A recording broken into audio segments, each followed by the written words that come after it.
All right, let's talk about one of the most common and frankly most annoying problems in all of data science and AI. Missing data. You know, those little blank spots in your spreadsheet. It's a universal headache, and believe me, how you decide to handle it can literally make or break your entire project. So we're going to dive into a smarter way to fill in those blanks. So what actually happens when your data has these holes in it? I mean, it can happen for a million reasons, right? A sensor could glitch out. Someone could skip a question on a survey. Whatever.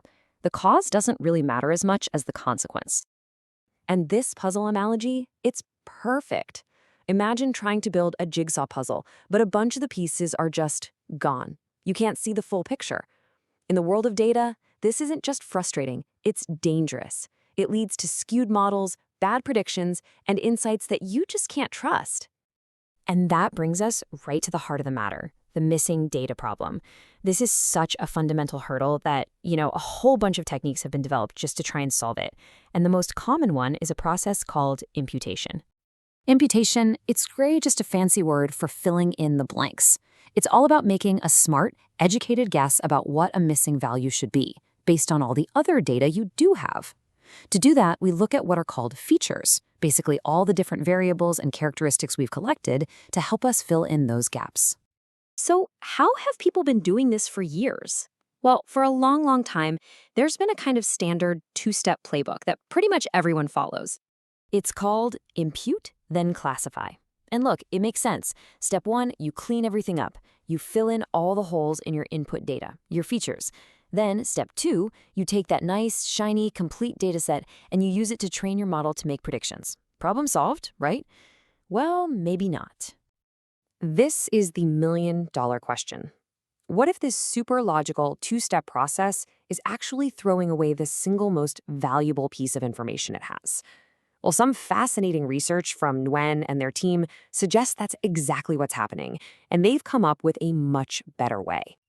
Their first big idea is called imputation using labels, or IUL for short. And the thinking behind it is it's brilliantly simple. Okay, think about it.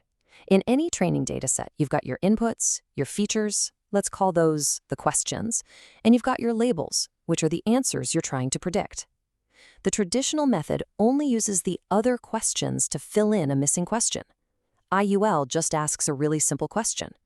Why on earth would we ignore the answers we already have? This slide just lays it out so clearly.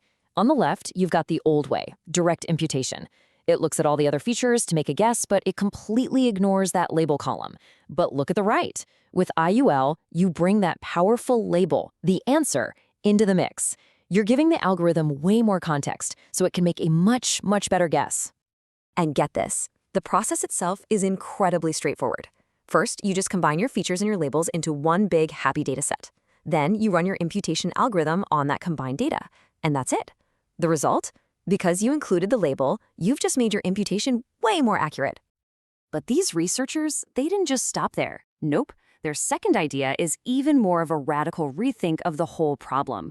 It's called classification based on misforest imputation, or CBMI.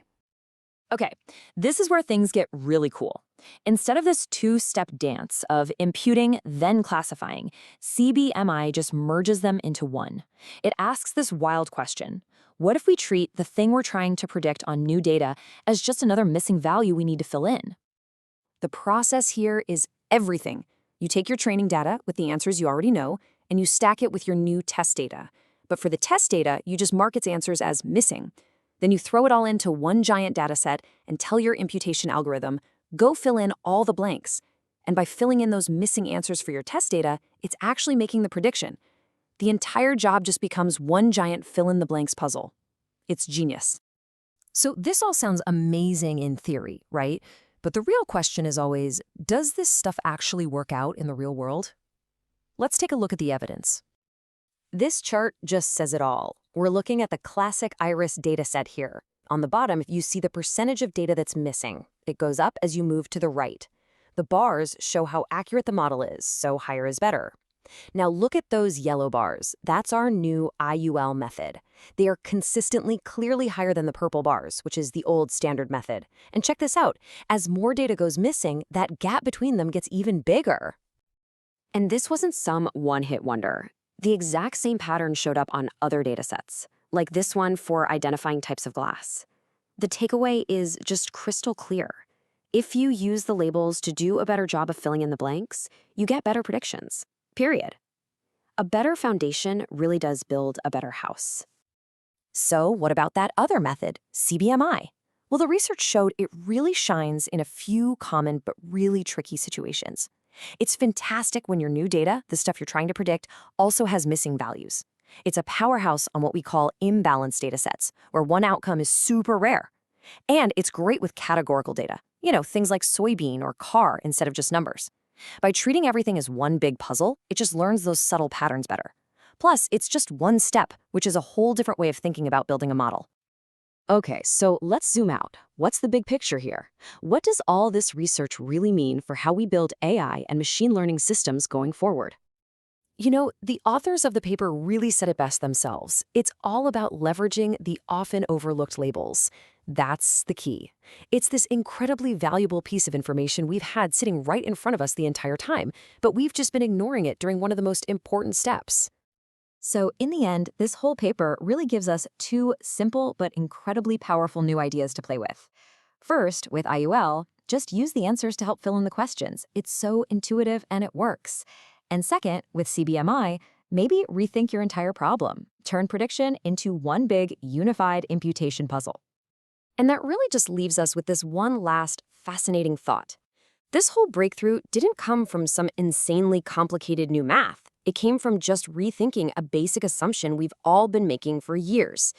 It really makes you wonder, doesn't it? What other simple, game-changing ideas are out there, just hiding in plain sight, waiting for us to look at the problem from a slightly different angle?